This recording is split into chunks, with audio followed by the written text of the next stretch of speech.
అందరికీ నమస్కారం. ముందుగా ఓం శ్రీమాత్రే నమః అని కామెంట్ పెట్టి లైక్ చేసి మా ఛానల్ని సపోర్ట్ చేయండి ఫ్రెండ్స్.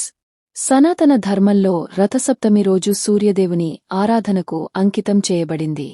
దృక్ పంచాంగం ప్రకారం ఈ సంవత్సరం రథసప్తమి ఫిబ్రవరి 4, 2025న జరుపుకుంటారు. మత విశ్వాసాల ప్రకారం సూర్యదేవుడు మాఘమాసం శుక్లపక్షం 7వ రోజు జన్మించాడు. అందుకే ఈ రోజున సూర్యదేవుని పూజించడం శుభకరంగా భావిస్తారు. ఈ రోజు సూర్యదేవుని ఆరాధన వల్ల ఆరోగ్యాన్ని పెంపొందించుకోవచ్చు, ఉద్యోగం, వ్యాపారాలలో పురోగతి సాధించుకునే అవకాశాలు పెరిగిపోతాయని చెబుతారు. రథసప్తమి రోజున సూర్యదేవుని స్నానం చేయడం, ధ్యానం చేయడం, పూజ చేయడం ద్వారా జీవితంలోని అడ్డంకులను తొలగించుకోవచ్చు. ఈ పర్వదినాన కొన్ని పనులు చేయడం వల్ల సూర్యదేవుని అనుగ్రహం లభిస్తుంది. ఆ విశేషాలేంటో ఇప్పుడు తెలుసుకుందాం. మాఘమాసంలోని శుక్లపక్షం సప్తమి తిథి ఫిబ్రవరి 4 ఉదయం 4:37 ప్రారంభమై మరుసటి రోజు ఫిబ్రవరి 5 తెల్లవారుజామున 2:30 ముగుస్తుంది. కాబట్టి ఈ సంవత్సరం రథసప్తమి ఫిబ్రవరి 4న జరుపుకోబడుతుంది. ఈ పవిత్రమైన రోజున సూర్యదేవుడిని ప్రసన్నం చేసుకునేందుకు ఉపవాస వ్రతం ఆచరిస్తారు. ఈ దీక్ష చేయడం వల్ల సకల పాపాలు తొలగిపోయి సుఖ సంతోషాలు, శ్రేయస్సు లభిస్తాయని నమ్ముతారు. ఈ పవిత్రమైన రోజున మహిళలు సూర్యుడిని ప్రసన్నం చేసుకునేందుకు ఉపవాస వ్రతాన్ని ఆచరిస్తారు. ఈ వ్రతం ఆచరించడం వల్ల మహిళలకు స్వేచ్ఛ, సుఖ ఫలితాలొస్తాయని నమ్ముతారు. సూర్యదేవుడు ఉదయం వేళలో బ్రహ్మస్వరూపంగా ప్రకృతిలో జీవాన్ని నింపి 1000కి పైగా కిరణాలతో మహేశ్వరుడిలా మారి సాయంకాలం సంధ్యావేళలో విష్ణుమూర్తి అవతారంలోలాగా కిరణాలతో మనోరంజకంగా ప్రసరింపజేస్తూ మనల్ని సంతోషపరుస్తాడు. సమస్త లోకంలోని చీకటిని తొలగించి మనందరికీ వెలుగు ప్రసాదిస్తాడు. అంతటి గొప్ప విశిష్టత ఉన్న సూర్య భగవానుడిని ప్రసన్నం చేసుకునేందుకు రథసప్తమి రోజున కొన్ని పరిహారాలను తప్పకుండా పాటించాలి. ఈ పరిహారాలతో కెరీర్లో పురోగతి సాధించడమే కాదు, ఎన్నో ప్రయోజనాలను పొందొచ్చు. ఈ సందర్భంగా రథసప్తమి రోజున చేయాల్సిన పనులేంటో ఇప్పుడు తెలుసుకుందాం. దేవుడు లేడు అనేవారున్నారు, కాని వెలుగు, వేడి లేవని వాటికి కారణం అయిన సూర్యుడు లేడని ఎవరూ చెప్పలేరు. అందుకే సూర్యుడిని ప్రత్యక్ష నారాయణుడు అంటారు. భూమ్మీద ఉండే జీవుల చావు, పుట్టుకకు, పోషణకు, కాలనియమానికి, ఆరోగ్యం, వికాసానికి మూలం ఆదిత్యుడు. సూర్యుడు లేకపోతే జగత్తు లేదు. ప్రత్యక్ష నారాయణుడు అయిన సూర్యుడిని భక్తితో కృతజ్ఞతాపూర్వకంగా పూజించేవారెందరో. ముఖ్యంగా సూర్యుడు దక్షిణాయనం నుంచి ఉత్తరాయణంలోకి అడుగుపెట్టిన తర్వాత 2 పర్వదినాలు జరుపుకుంటారు. మొదటిది సూర్యుడు దిశమారినందుకు సూచనగా చేసుకునే మకర సంక్రాంతి. రెండోంది సూర్యుడి జన్మతిథి అయిన రథసప్తమి. రథసప్తమి రోజున పూజా విధానం: ఉదయాన్నే నిద్రలేవాలి. బ్రహ్మముహూర్తంలో గంగాజలాన్ని నీటిలో కలిపి స్నానం చేయాలి. పసుపు రంగు దుస్తులు ధరించి సూర్యదేవుని పూజించాలి. ముందుగా సూర్యదేవునికి రాగితో ఆరయ్యం సమర్పించాలి. నియమప్రకారం సూర్యదేవుని ఆరాధించాలి. సూర్యమంత్రం, సూర్య చాలీసా పయించాలి. అనంతరం సూర్యదేవునికి హారతి ఇవ్వాలి. సూర్యదేవుని ఆరాధనకు రథసప్తమి రోజు చాలా ప్రత్యేకమైనది.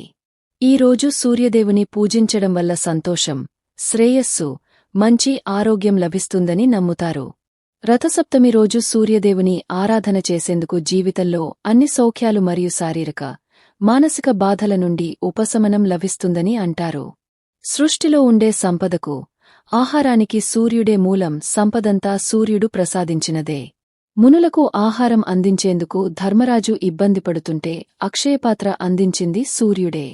సత్రాజిత్తు అనే రాజుకి సమంతకమణిని ప్రసాదించింది సూర్యుడే. ఆ మణి నిత్యం బంగారాన్ని ప్రసాదిస్తుంది. వేద విద్యలకు, వికాసానికి, విద్యావివేకాలకు, బుద్ధి వికాసానికి వెలుగే మూలం. ఆ వెలుగును ప్రసాదించేది సూర్యుడే. ఆంజనేయుడు వేద విద్యలు అభ్యసించింది సూర్యుడి దగ్గరే.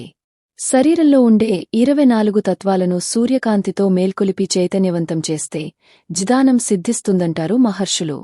పంచభూతాల్లో ఆకాశం, అన్ని ఈ రెండింటిలో ఆకాశం వల్ల శబ్దం ఉత్పన్నమవుతుంది, అగ్నివల్ల వెలుగు వేడి పుడుతుంది.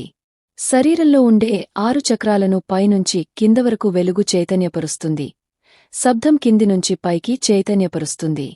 సూర్యనమస్కారాలు, సూర్య ఆసనాల వల్ల సూర్యుడి నేరుగా స్వీకరించినప్పుడు ఆ శక్తులు అనూహ్యమైన పరివర్తన కలిగిస్తుంది.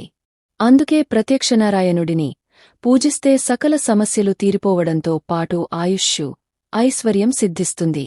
ఓం హ్రీం సూర్యాయ నమః. సూర్యగాయత్రి మంత్రం ఓం భాస్కరాయ విద్మహే మహాద్యుతికరాయ ధీమహే తన్నో ఆదిత్యః ప్రచోదయాత్ అనే మంత్రిని ఈ రోజు స్మరిస్తూ ఉంటే ఆ సూర్య భగవానుడి ఆశీస్సులు మీపైన మీ కుటుంబంపైన ఎల్లప్పుడూ ఉంటుంది. అలాగే మంచి ఆరోగ్యం కూడా మీ సొంతం అవుతుంది. రథ సప్తమి రోజున ఉప్పు తినడం మానుకోవాలి. ఈ పవిత్రమైన రోజున మీ శక్తి, సామర్థ్యం మేరకు పేదలకు ఉప్పును దానం చేయాలి. ఈ రోజున ఉపవాస దీక్ష ఆచరించేవారు కూడా ఉప్పు తినకుండా కేవలం పండ్లను మాత్రమే తినాలి. ఇలా చేయడం వల్ల మీ జీవితంలో ఎదురయ్యే అడ్డంకులన్నీ తొలగిపోతాయని పండితులు చెబుతారు. ఉద్యోగం, వ్యాపారాలలో పురోగతి కావాలనుకునేవారు రథసప్తమి రోజున ఎర్రని రంగులో ఉండే గోమాతకు బెల్లం తినిపించాలి. గోమాతలో ముక్కోటి దేవతలు కొలువై ఉంటారని చాలా మంది నమ్మకం. అందుకే రథసప్తమి రోజున ఎర్రని రంగులో ఉండే గోమాతకు బెల్లం తినిపించడం వల్ల ముక్కోటి దేవతలందరూ సంతోషిస్తారని గ్రంథాలలో పేర్కొనబడింది. ఇలా చేయడం వల్ల మీ ఆదాయం రెట్టింపు అయ్యే అవకాశముంటుంది. సమాజంలో మీకు గౌరవ, మర్యాదలు పెరుగుతాయి. రథసప్తమి రోజున పవిత్రమైన నదుల్లో పుణ్య స్నానానికి విశేష ప్రాధాన్యత ఉంది. ఈరోజు ఏదైనా ప్రవహించే నదిలో సూర్యోదయానికి ముందే స్నానం చేయడం వల్ల శుభ ఫలితాలొస్తాయి. ఒకవేళ నదికి వెళ్లడం వీలు కాకపోతే ఇంట్లో ఉన్న నీటిలో నదీ జలాన్ని కొంచెం కలుపుకుని స్నానం చేయాలి. అనంతరం ఆదిత్య హృదయ స్తోత్రం, గజేంద్ర మోక్షాన్ని పయించాలి.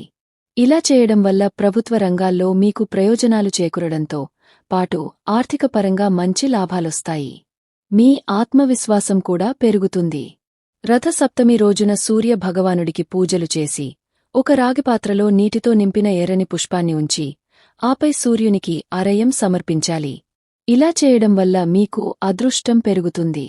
అంతేకాదు కష్టాల నుంచి విముక్తి లభిస్తుంది. మీరు శత్రువులపై విజయం సాధించే అవకాశం ఉంటుంది. మీ శక్తి సామర్థ్యాల మేరకు సూర్యుని రథాన్ని తయారు చేయించి దానధర్మాలు చేయాలి. ఇలా చేయడం వల్ల డబ్బు సంబంధిత కష్టాలన్నీ తొలగిపోతాయి. రథసప్తమి రోజున మట్టికుండలో పాలను ఉంచి వాటిని కొద్దిగా వేడిచేసిన తర్వాత ఆ పాలను సూర్యకిరణాలలో కొంత సమయముంచి వాటితో నైవేద్యం తయారుచేసి లక్ష్మీదేవికి, సూర్యభగవానుడికి సమర్పించాలి. ఇలా చేయడం వల్ల లక్ష్మీదేవి అనుగ్రహం లభించడంతో పాటు మీ జాతకంలో సూర్యుని స్థానం బలపడి శుభ ఫలితాలొస్తాయి.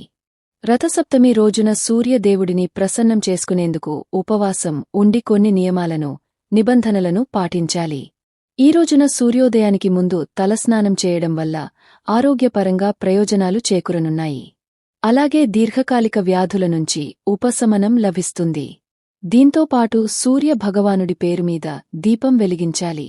అనంతరం సూర్యునికి సంబంధించిన వస్తువులు గోధుమలు, బెల్లం, రాగి వస్తువులు, ఎరుపు, పసుపు రంగులో ఉండే దుస్తులు, ఎర్రచందనం తదితర వాటిని దానం చేయాలి. ఇలా చేయడం వల్ల మీ జాతకంలో సూర్యుడి స్థానం బలపడి మీకు సూర్యుని అనుగ్రహం లభిస్తుంది. మీకు ఈ వీడియో నచ్చితే తప్పకుండా లైక్ చేసి షేర్ చేయండి. మరిన్ని మంచి వీడియోస్ కోసం మా ఛానల్ని సబ్స్క్రైబ్ చేయండి. ధన్యవాదాలు.